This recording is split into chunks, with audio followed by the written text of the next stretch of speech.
friend, Heather Creekmore here. We're in a series all month long on the Compared to Who show about lies we believe.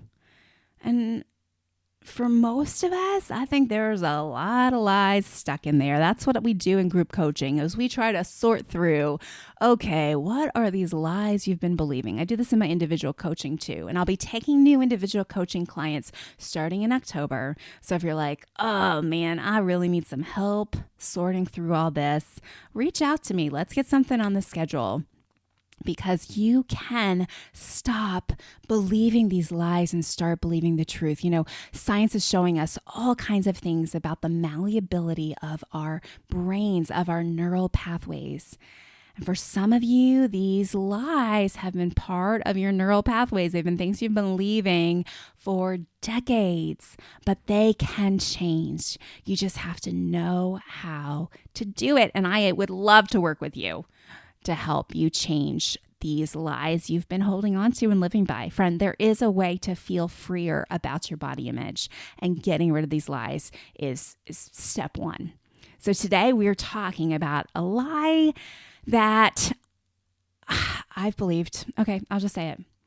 The lie is not controlling food means I'm going to be out of control with food.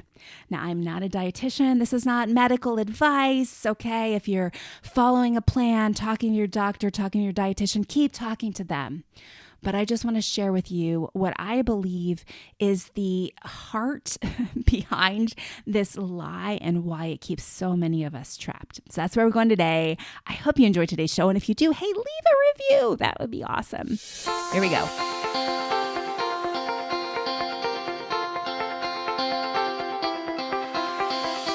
Welcome to Compared to Who, the podcast to help you make peace with your body so you can savor God's rest and feel His love. If you're tired of fighting body image the world's way, Compared to Who is the show for you. You've likely heard lots of talk about loving your body, but my goal is different. Striving to fall in love with stretch marks and cellulite is a little silly to me.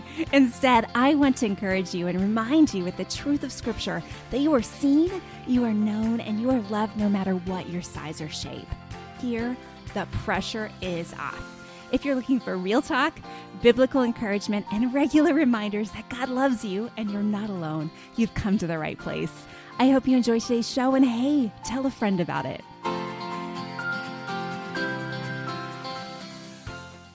Okay, so friends, today we're tackling the lie. If I don't control my food, I will be out of control with food. And again, I'll repeat, I am not a dietitian. But I have been on a journey away from dieting into a more intuitive style of eating for the last few years.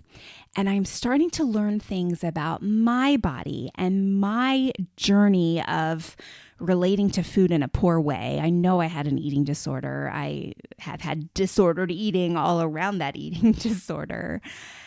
What I have learned about just eating and food and what God intended for us to do on all these things is really blowing my mind. And so hear my heart today in this way.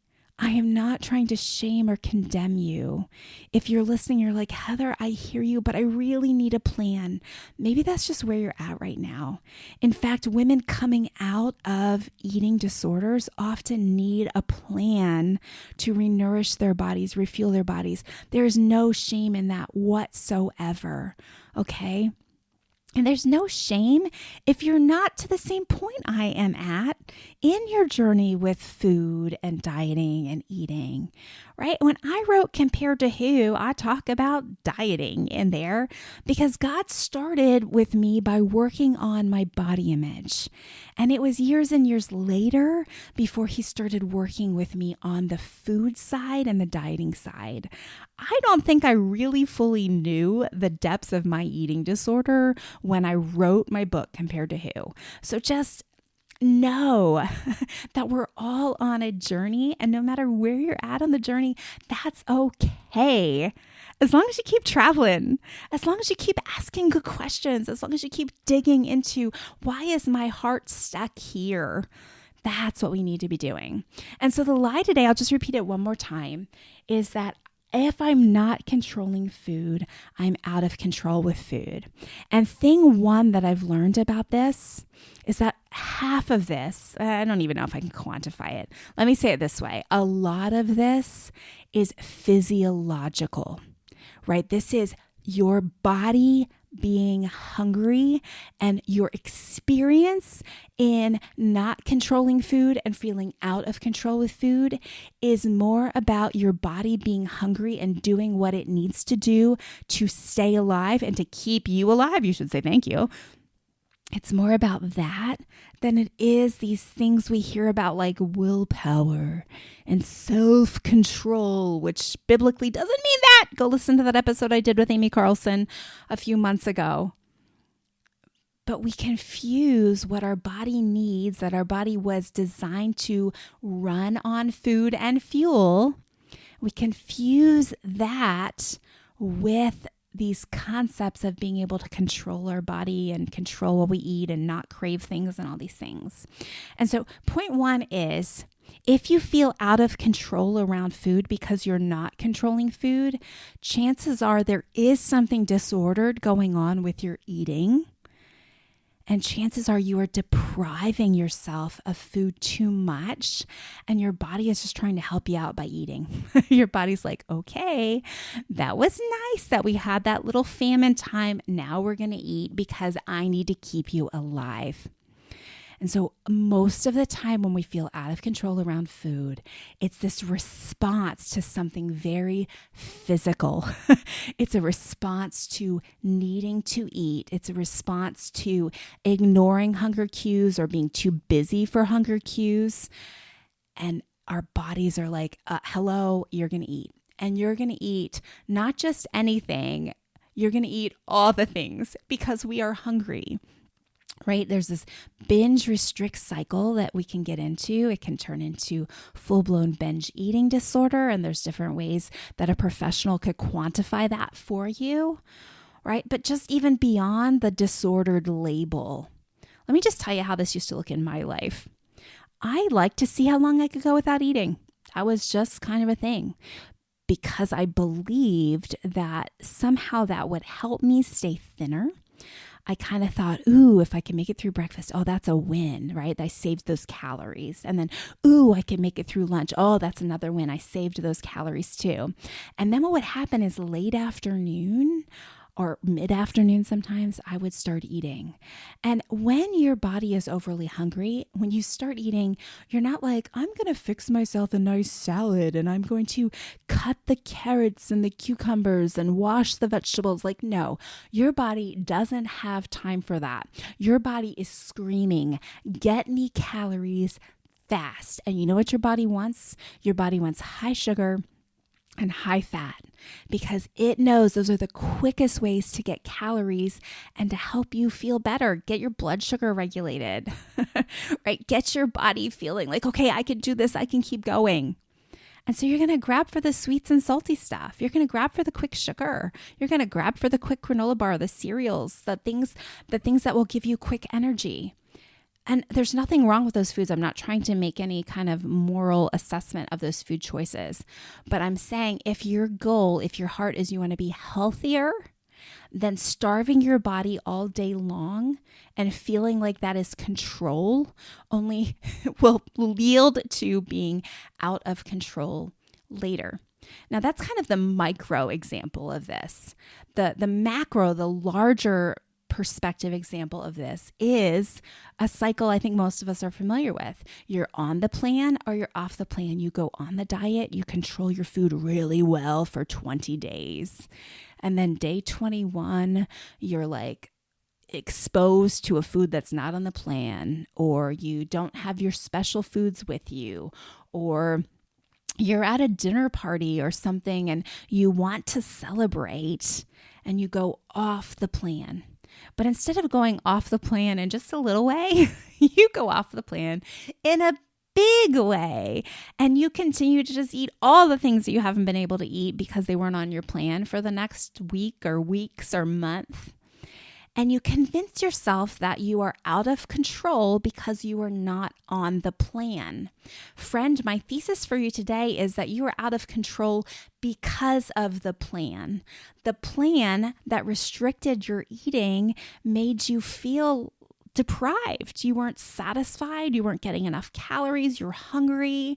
And so the first chance you got to meet those needs for satisfaction, to nourish your body, to fulfill your hunger, you took it.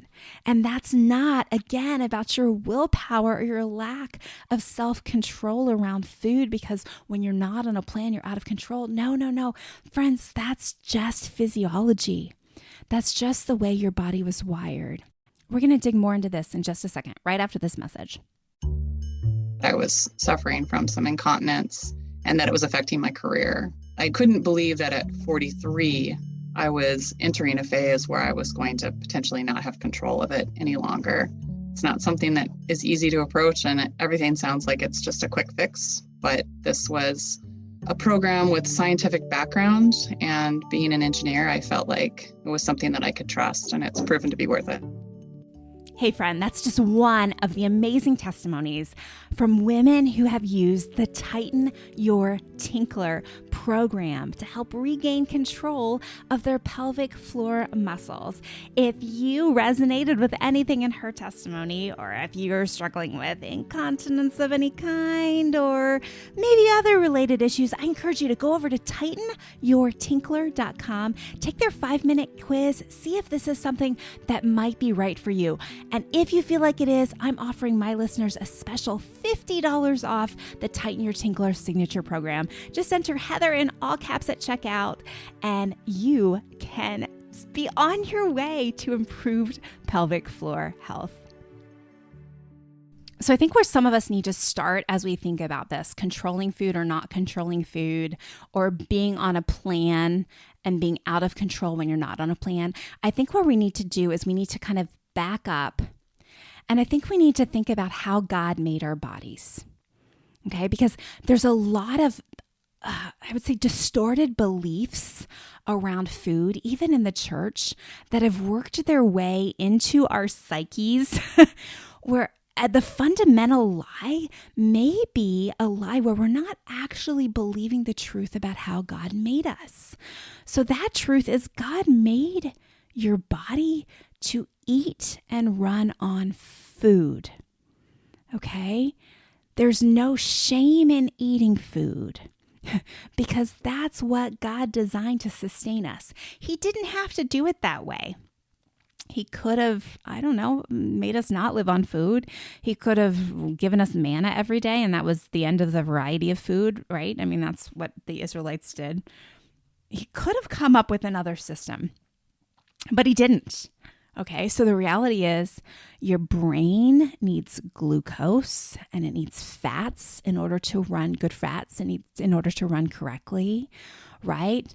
Your muscles need protein. They need amino acids, the building blocks of protein in order to develop and sustain themselves, right?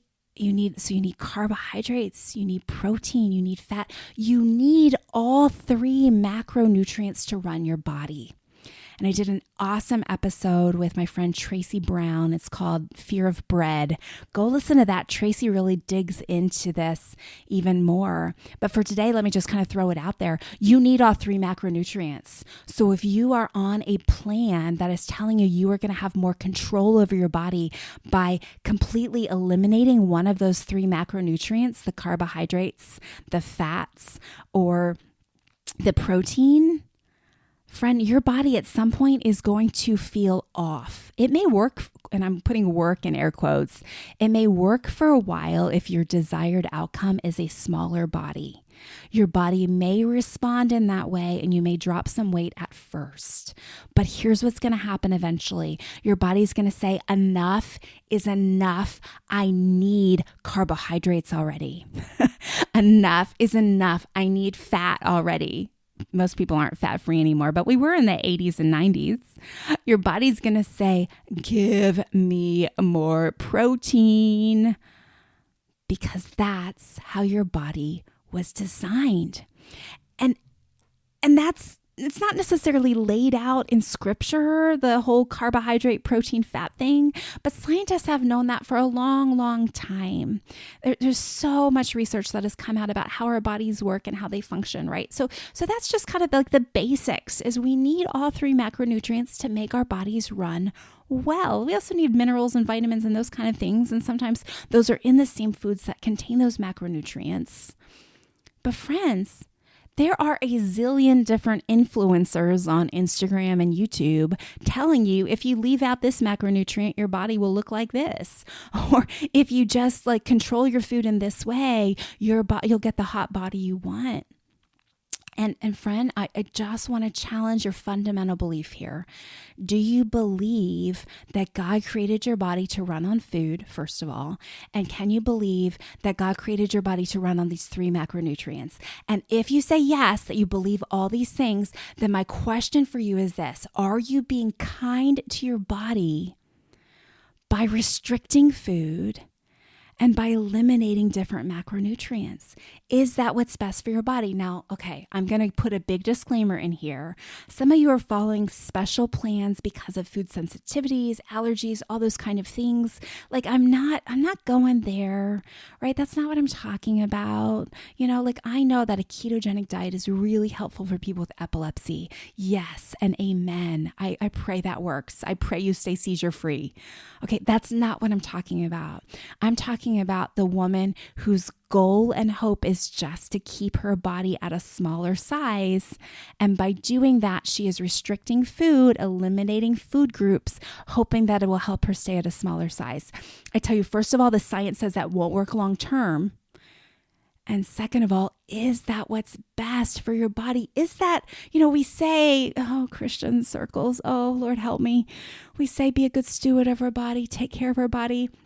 But if God created you to run on food and he created you to run on these three macronutrients and you're not doing those things regularly, are you really being a good steward of your body? Is that really health? Those are things I think we have to understand and process. And so, friend, to go back to my example, I was skipping meals because my goal was to have a thinner body. I was skipping macronutrients because my goal was to have a thinner body. I was trying to control my body because I very much believed that I would be out of control unless I did. But what I have learned through my own experience is that by allowing my body to eat when it's hungry, by feeding my body regularly. And I'll tell you, like I had turned off hunger signals.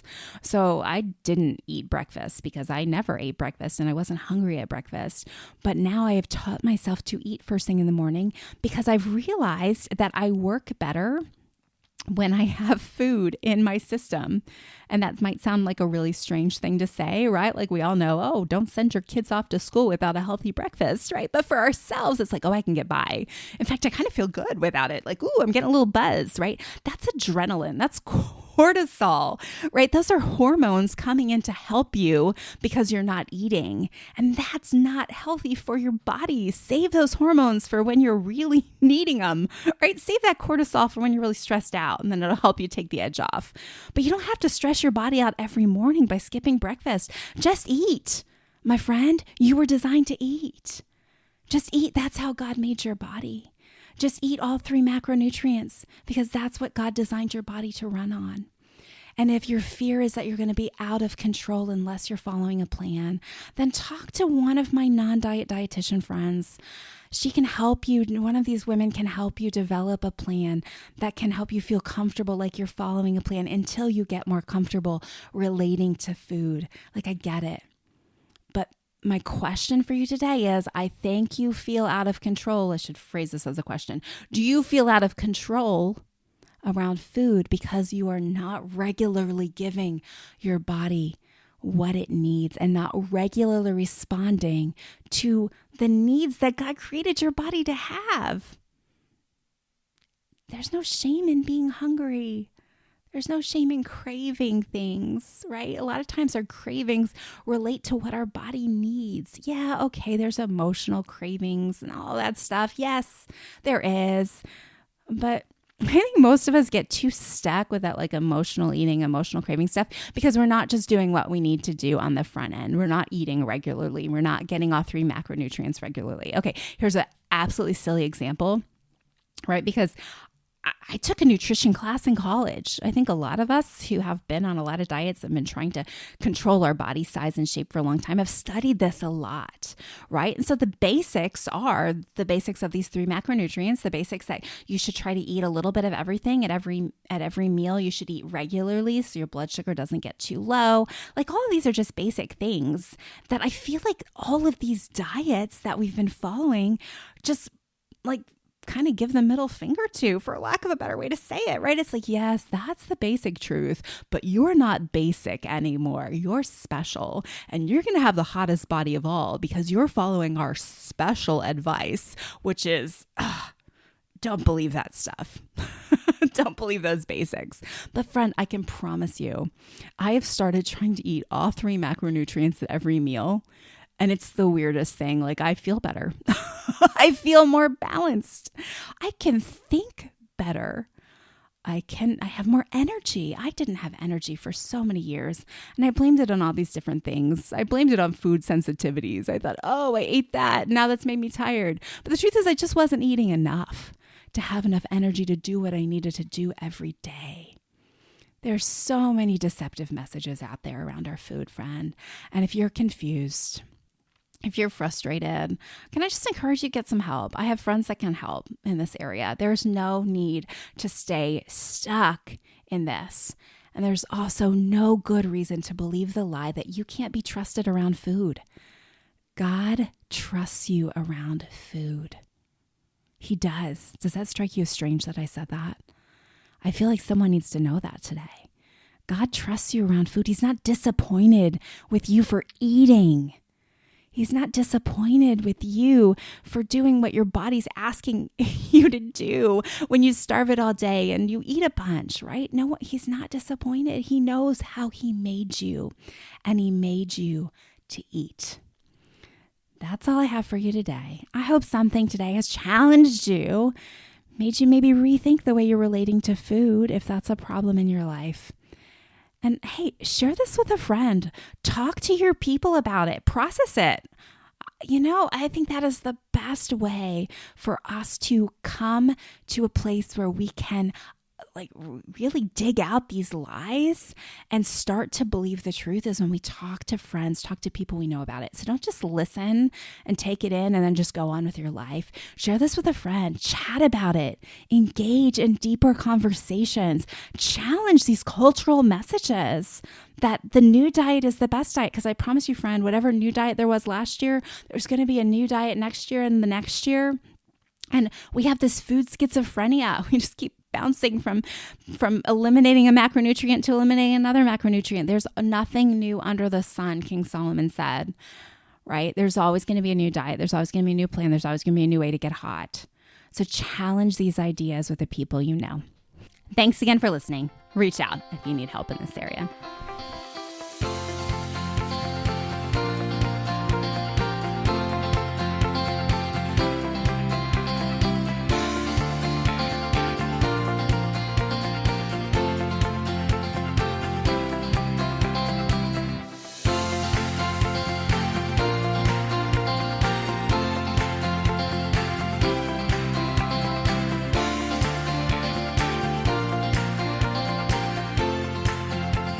Oh, hey there, before you go, if something from today's show blessed you, may I ask a huge favor? Leave a review on your favorite platform. Seeing your 5-star reviews is a huge encouragement to me.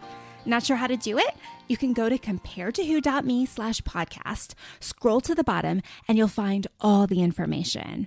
And while you're at comparetowho.me, check out some of the more than 500 articles on there about body image, comparison, all the things you're thinking about.